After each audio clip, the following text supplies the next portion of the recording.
Hi there, and welcome to the Somewhere Between Here and Healing podcast. I'm Viv, your host and fellow traveler on this journey of navigating life after growing up with a narcissistic parent. Together, we'll explore the messy, the funny, and the downright unbelievable stories of family, life, and self discovery. Please let it be known I am not a therapist nor claim to be an expert in any way. I am simply someone who's been through it, still figuring things out, and I'm here to share my story with you. So grab your favorite drink, settle in, and let's get this thing started.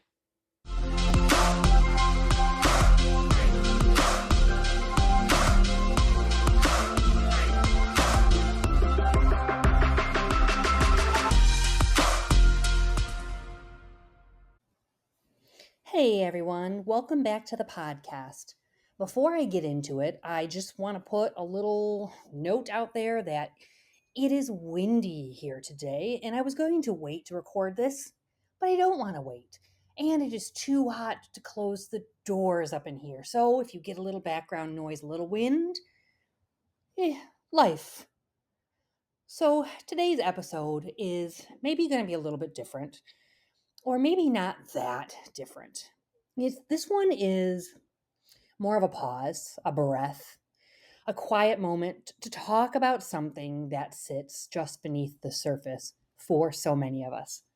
Something we all feel, but rarely know how to name, let alone say it out loud. When I first started out on this podcast, it was rooted in one clear direction: narcissism, the effects of gaslighting, the unraveling of truth, the long, slow ache of losing yourself in the orbit of someone who never truly saw you. And that is still really important, and it still matters deeply. And I will continue to go there to unpack those layers, to talk about the patterns and the pain, the psychology and the healing. But something else has been happening along the way. As I've kept recording and living and healing, or at least trying to, I've realized something else. The road back to yourself after narcissistic abuse, or during even, it's not a neat road. It's not a checklist or a timeline. It's muddy. It's disorienting. It brings up everything, not just the wounds that someone else caused, situations caused, but the parts of you that went quiet long before they arrived. And so many of you have reached out, and not just to say, hey, same, but to say things like, this made me feel seen. And I've felt this too, even if I didn't have the words. In fact, someone recently wrote to me and said, I've spent the past weeks dissecting every inch of myself: identity, grief, intention, love, consciousness, all of it. And somehow your words met me where I stood, not to offer comfort, but recognition. You didn't dramatize the burden, you named it. And in doing so, made me feel less alone in the weight I've chosen to carry. And man, that moved me, that hit me deep. Because that's what the space has slowly become, is becoming. Not just a place to process trauma, but to acknowledge life as it happens in the aftermath, in the moment. The weird, foggy, non-linear experience of surviving and rebuilding and just being a person. So yes, we'll still talk about narcissism. That's why a lot of us are here. We'll still name the gaslighting, the manipulation, the grief that comes with loving someone who made you question your own reality. But some episodes, maybe like this one, won't necessarily have clear outlines or educational structures. Some will be just a moment to breathe, to be human, to feel something together, or sometimes to not feel anything at all. Because healing isn't always dramatic. Sometimes it's quiet. Sometimes it's crying in your car after a good day and not knowing why. Sometimes it's laughing at a joke and realizing it's the first time you may have laughed in weeks. Sometimes it's surviving the blur and naming it. So if you're here today for the first time or again, welcome. You don't need to be anything other than exactly as you are. Because if I've learned anything from my own life, from the messages you shared, from the rawness we're all carrying, it's this: healing doesn't always look like a breakthrough. Sometimes it just looks like getting through. And sometimes life doesn't wait for you to be fully okay before it just keeps happening. Because sometimes life just lifes. And that's honestly the best way I can put it. You wake up, move through your routine, check the boxes, get done what needs doing. You answer the emails, feed the dog, you respond to texts, you smile and say you're fine when somebody asks, and maybe even part of you believes that. But underneath it all, there's this quiet weight, something heavy or blurry or both. And the strangest part is, it doesn't always take a crisis to feel that way. Sometimes nothing really happens at all. No major heartbreak, no breaking news. And yet everything feels like too much. Too loud, too fast, too quiet, too empty, too heavy. And the weight doesn't always knock on the door when it arrives. Sometimes it just shows up slowly, invisibly, until you suddenly realize you've been carrying it for days, weeks, maybe longer. I don't have a perfect takeaway or a polished message wrapped up in a tidy bow today. What I do have is this: a moment of space, a place to say, if today feels off, if you feel like you're behind or untethered or like everyone else has it more figured out than you do, you're not the only one. So let's talk about time, because time is strange. When we were kids, it almost felt endless. Remember that? Waiting for your birthday felt like climbing a mountain barefoot. Summer break, a lifetime of possibility. It was like stepping into another world where anything could happen, and sometimes it did. Back then, time seemed to move slow, thick like honey. Days felt full. But somewhere along the way, as we grew up, took on more, tried to be everything for everyone, time changed. It started slipping quietly. Now it feels like you blink and it's Sunday again. You blink and the dishes have piled up, the texts have gone unanswered, another month has gone by. You blink and someone you love is gone. You blink and you become a version of yourself you never saw coming. Maybe softer, maybe more tired, maybe stronger, maybe lonelier, maybe harder. And you wonder, when did it all happen? It's not just the time that speeds up. It's that we feel it more, maybe. We're aware of it. We count it. We grieve it sometimes, even as it's unfolding. Even the beautiful moments, especially those, they carry this quiet ache because you know somewhere inside you, they're already slipping through your fingers. A perfect afternoon, a laugh so hard it makes you cry, a slow morning where the coffee is hot, and for a second, everything feels okay. There's a strange sadness that comes with noticing time while you're in it, this push and pull between presence and loss. And then there's the other side, the parts we don't even notice at all, the days we can miss entirely because we are too distracted, too tired, too overstimulated, too checked out. I remember this one random Tuesday.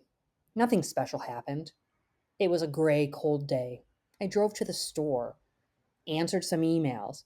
I couldn't even tell you what I ate for dinner, if I'm being honest. But I remember at one point standing in my driveway for just a second, long enough to see my breath in the air and to feel stillness. And I think that's what life becomes.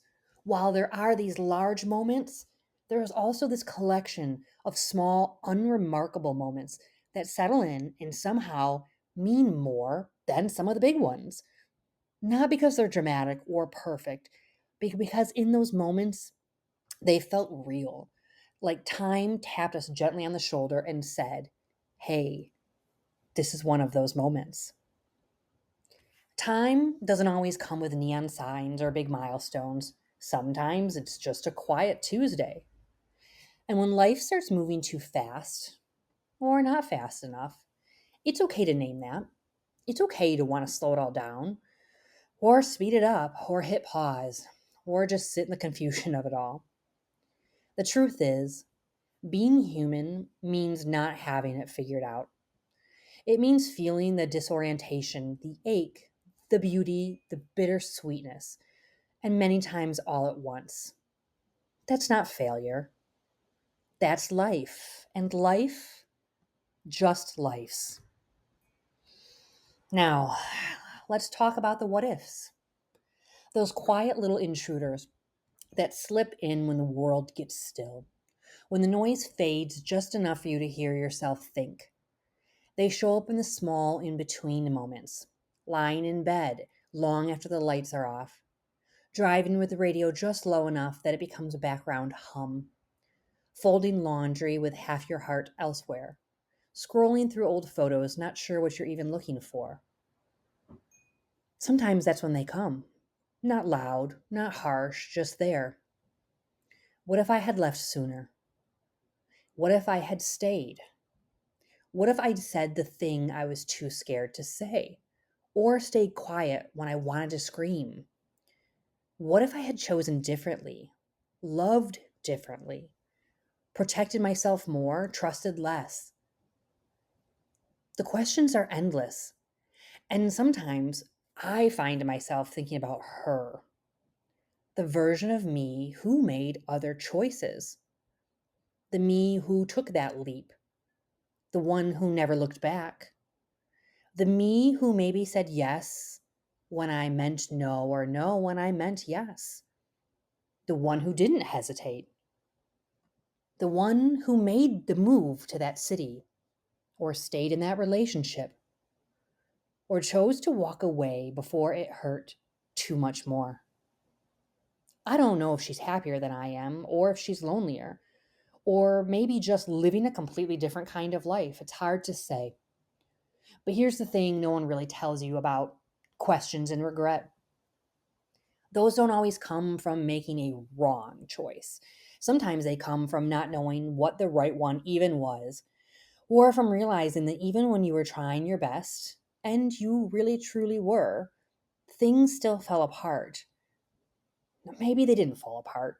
Maybe they just shifted quietly and slowly, enough that you barely noticed it until you looked around and thought, oh, wow, I don't even recognize this version of me anymore. And maybe that's the most disorienting part. Not always in the pain itself, but in the uncertainty. The wondering whether another path would have brought more peace, more joy, or less damage. But we don't get to know that.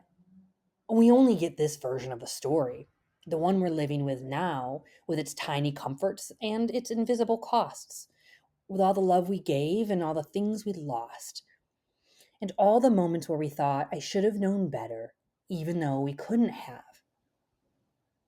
Still, I think it's okay to visit those other versions of ourselves once in a while, to check in on them, to imagine their lives, to let yourself grieve the people you didn't become, because they matter too, and they were possibilities, versions that were almost real. But I also think, maybe even more importantly, we have to learn how to forgive ourselves for not becoming them. The truth is, we didn't know what we couldn't know.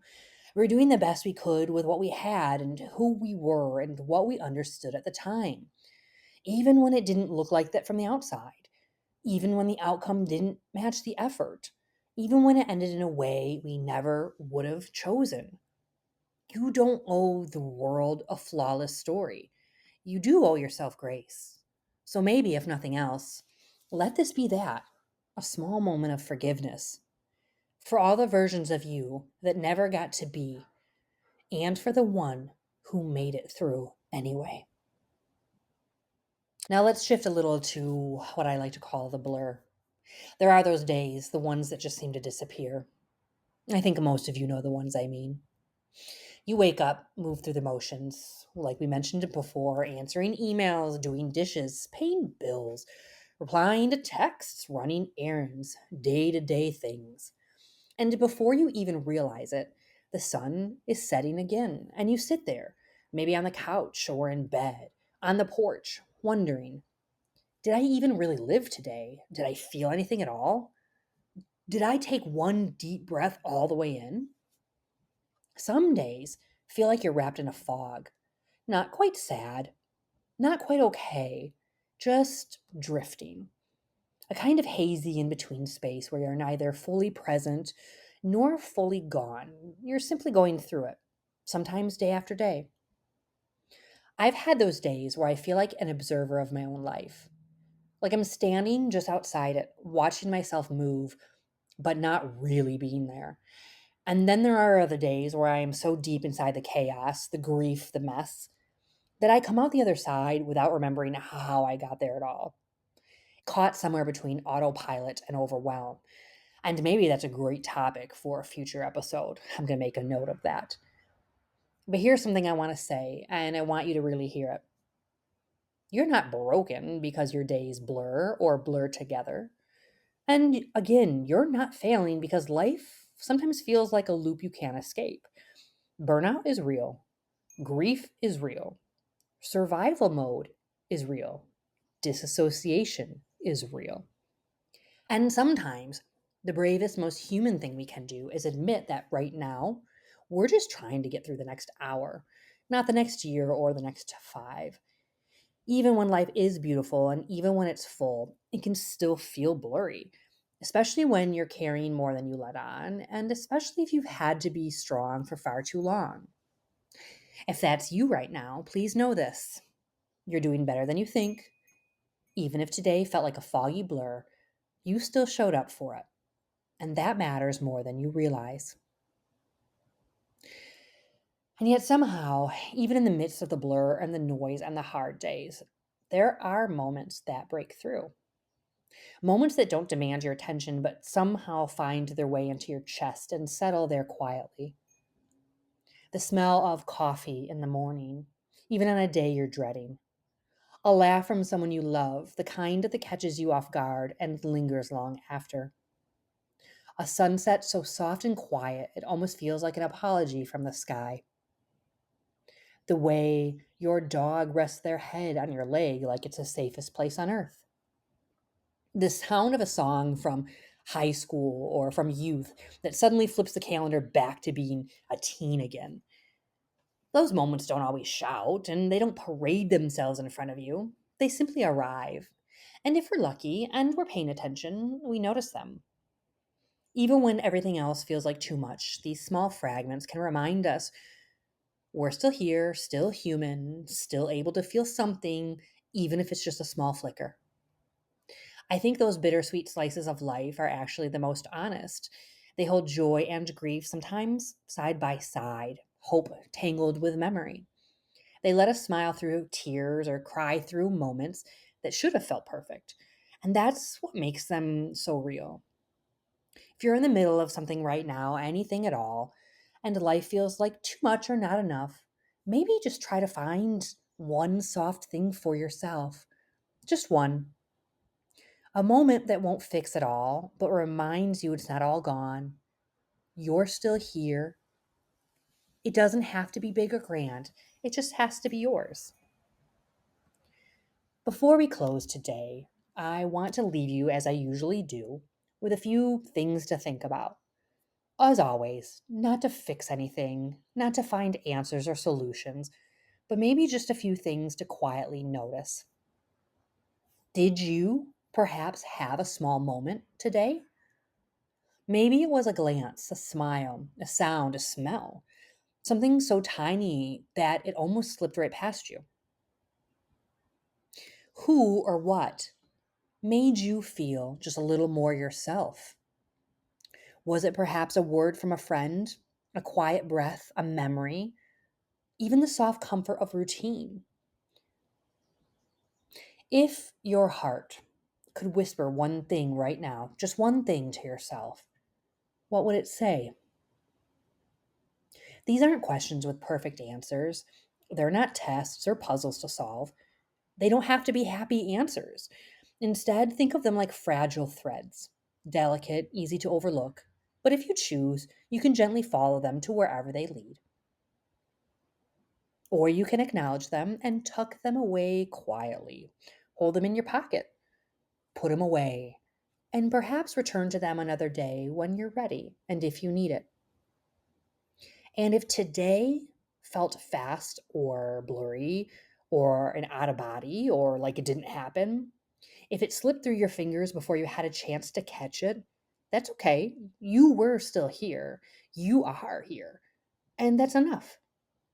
Just showing up, breathing through it, carrying on through the fog, that is something remarkable. So thank you for sitting with me today. There's no big takeaway, no list of steps or quick fixes, just this moment, this random thought of mine, this shared pause. And the quiet reminder that even when life just lifes, when the days blend and the feelings run deep and the world keeps turning, you're never alone in it. Until next time, please be gentle with yourself. Hold yourself with kindness because you're always doing better than you think. You really are. Until next time, as always, Viv.